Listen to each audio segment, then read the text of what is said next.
কিয়ামতের পূর্বে সূর্য যখন পশ্চিম দিকে উঠে যাবে তখন মাটির তল থেকে মাটি ফেটে একটি প্রাণী বের হবে। এই প্রাণীটি মানুষের সাথে কথা বলতে পারবে। এই প্রাণীটির হাতে থাকবে মূসা আলাইহিসসালামের লাঠি এবং আঙ্গুলে থাকবে সুলাইমান আলাইহিসসালামের আংটি। এই প্রাণীটি বের হয়ে গোটা পৃথিবীতে ঘুরে বেড়াবে এবং তার হাতে থাকা সুলাইমান আলাইহিসসালামের আংটি দ্বারা যেই সকল ব্যক্তি আল্লাহকে অস্বীকার করেছে তাদের কপালে কাফের লিখে দিবে এবং যারা আল্লাহর উপর ঈমান এনেছে তাদের কপালে মুমিন লিখে দিবে।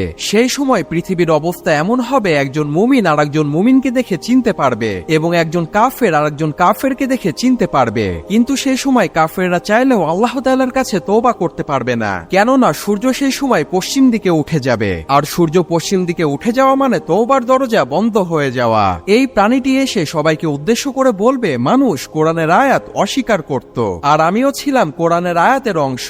আজ আমি বের হয়ে এসেছি। আর এই প্রাণীটির নাম হবে দাব্বাতুল আরদ।